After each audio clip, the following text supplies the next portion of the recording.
दोस्तों, कैसे हैं आप सभी। आशा करती हूँ आप सभी बहुत अच्छे हैं और अपना ख्याल रख रहे हैं। राधा रानी अपनी कृपा आप सब पर बनाए रखे। दोस्तों, आज हम लोग बात करने वाले हैं जीवित पुत्रिका व्रत कथा की, क्योंकि जीवित पुत्रिका का जो व्रत है ये सभी संतानवती माताएं अपने संतान को दीर्घायु करने के लिए इसकी पूजा करेंगे विशेष रूप से।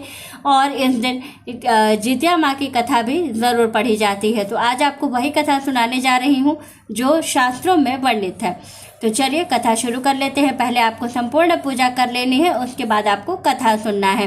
तो चलिए कथा शुरू कर लेते हैं। तो बोलिए जितिया माँ की जय। जीवित पुत्रिका व्रत कथा भाषा टीका सहित। एक बार नैमिषारण्य के निवासी ऋषियों ने संसार के कल्याणार्थ सूत जी से पूछा, हे सूत, कलिकाल में लोगों के बालक किस तरह दीर्घायु होंगे, सो कहिए। सूत जी बोले, जब द्वापर का अंत और कलयुग का आरंभ था उसी समय बहुत सी शोकाकुल स्त्रियों ने आपस में सलाह की कि क्या इस कली में माता के जीवित रहते पुत्र मर जाएंगे। जब वे आपस में कुछ निर्णय न कर सकी तो गौतम जी के पास पूछने के लिए गई। जब उनके पास पहुंची तो उस समय गौतम जी आनंद के साथ बैठे थे। उनके सामने जाकर उन्होंने मस्तक झुकाकर प्रणाम किया। तदंतर स्त्रियों ने पूछा, हे प्रभु, इस कलयुग में लोगों के पुत्र किस तरह जीवित रहेंगे। इसके लिए कोई व्रत या तप हो तो कृपा करके बताइए। इस तरह उनकी बात सुनकर गौतम जी बोले, आपसे मैं वही बात कहूँगा जो मैंने पहले से सुन रखा है।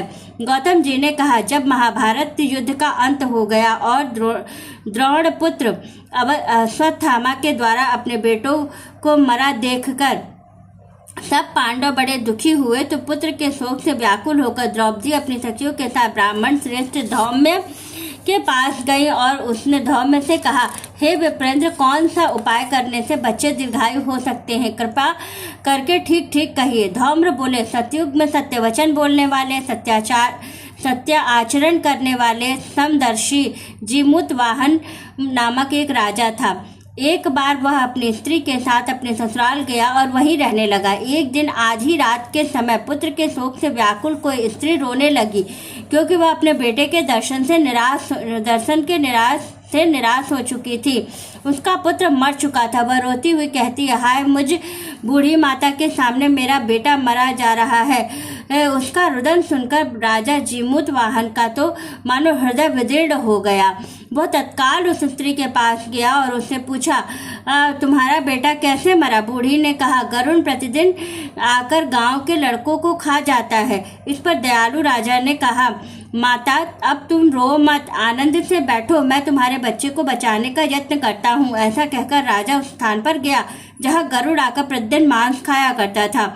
उसी समय गरुड़ भी उस पर टूट पड़ा और मांस खाने लगा। जब अतिशय तेजस्वी गरुड़ ने राजा का बाया अंग खा लिया तो झटपट राजा ने अपना दाहिना अंग फेर कर गरुड़ के सामने कर दिया।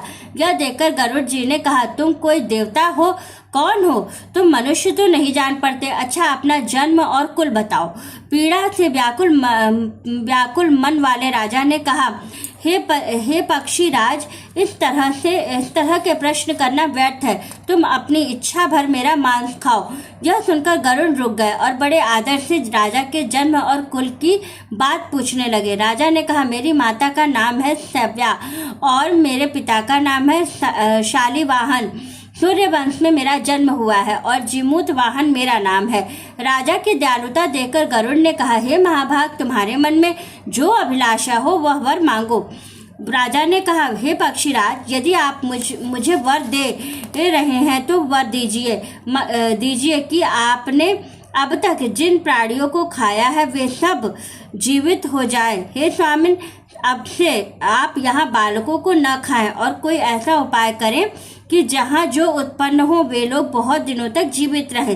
धौम्य ने कहा कि पक्षीराज गरुड़ राजा को वरदान देकर अमृत के लिए नागलोक चले गए। वहां से अमृत लाकर उन्होंने उन मरे हुए मनुष्यों की हड्डियों पर बरसाया। ऐसा करने से सब लोग जीवित हो गए जिनको कि पहले गरुड़ ने खाया था। राजा के त्याग और गरुड़ की कृपा से वहां वालों का बहुत कष्ट दूर हो गया। उस समय राजा के शरीर की शोभा दूनी हो गई थी। राजा की दयालुता देखकर गरुड़ ने फिर कहा, मैं संसार के कल्याणार्थ एक और वरदान दूंगा।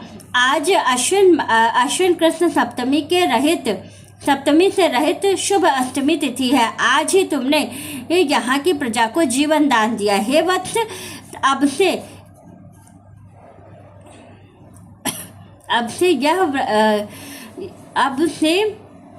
यह दिन ब्रह्मा भाव हो गया है, जो मूर्ति भेद से विविध नामों से विख्यात है। वही त्रैलोक्य में पूजित दुर्गा अमृत प्राप्त करने के अर्थ को जीवित पुत्रिका कहलाई। सो इस तिथि को जो स्त्रियां उस जीवित पुत्रिका की और कुश की आकृति बनाकर तुम्हारी पूजा करेंगी, तो दिनों दिन उनका सौभाग्य बढ़ेगा और वंश की भी बढ़ोतरी होगी।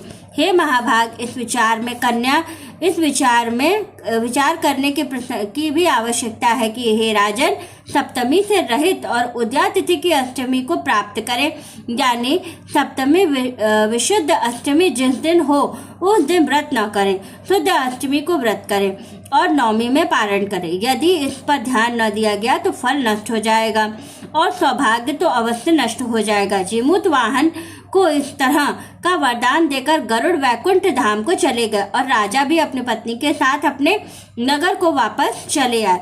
धौम्र द्रौपदी ने कहा, हे देवी, मैंने यह अतिशय दुर्लभ व्रत तुमको बताया है। इस व्रत को करने से बच्चे दीर्घायु होते हैं। हे देवी, तुम भी पूर्वोक्त विधि से यह व्रत और दुर्गा जी का पूजन करो, तो तुम्हें अभिलाषित फल प्राप्त होगा। मुनिराज धौम्य की बात सुनकर द्रौपदी के हृदय में इस प्रकार का कौतूहल उत्पन्न हुआ और पूर्ववासिनी इन स्त्रियों को बुलाकर उनके साथ यह उत्तम व्रत किया। गौतम ने कहा, यह व्रत और इसके प्रभाव को किसी एक चील ने सुन लिया और अपनी सखी सियारन को बतलाया। इसके बाद पीपल वृक्ष की शाखा पर बैठकर उस चील ने और उस वृक्ष के एक खोते में बैठकर सियारन ने भी व्रत किया। फिर वही मादा चील अपनी किसी उत्तम ब्राह्मण के मुंह से यह कथा सुनकर आई और पीपल के खोते में बैठी अपनी सखी को सुनाया। सियारन ने आधी कथा सुनी थी और उसे भूख लग गई और वह उसी समय शव से भरे हुए शमशान में पहुंची। वहां उसने इच्छा भर मांस का भोजन किया और चील बिना कुछ खाए पिए रह गई और सवेरा हो गया। सवेरे वह गौशाला में गई, वहां गौ का दूध पिया। इस तरह नवमी में उसने पारण किया। कुछ दिनों बाद वे दोनों मर गए और अयोध्या में किसी धनी व्यापारी के घर में जन्मी। संयोग से उन दोनों का जन्म एक ही घर में हुआ, जिसमें सियारन ज्येष्ठ हुई और चील छोटी। वे दोनों सभी शुभ लक्षणों से युक्त थी, इसलिए बड़ी लड़की काशीराज के और छोटी उसके मंत्री के साथ मंत्री के साथ गाहे पर पत्य अग्नि के सामने विधि पूर्वक ब्याही गई। पूर्व जन्म के कर्म फल से ये वह मृगनयनी रानी हुई। जिस किसी की भी संतान को उत्पन्न करती वह मर जाती और पूर्व जन्म की बातों को स्मरण करने वाले मंत्री की पत्नी ने अष्ट वसुओं के सदृश तेजस्वी 8 बेटे उत्पन्न किए और सभी जीवित रह गए। अपनी बहन के पुत्रों को जीवित देकर ईर्ष्यावश राजपत्नी ने अपने स्वामी से कहा कि यदि तुम मुझे जीवित रखना चाहते हो तो इस मंत्री के सभी पुत्रों को उसी जगह भेज दो जहाँ मेरे बेटे गए हैं, अर्थात इन्हें मार डालो। यह सुनकर राजा ने उस मंत्री के पुत्रों को मारने के लिए कई प्रकार के उद्योग किए, पर मंत्री पत्नी ने जीवित पुत्रिका के पुण्य बल से बचा लिया।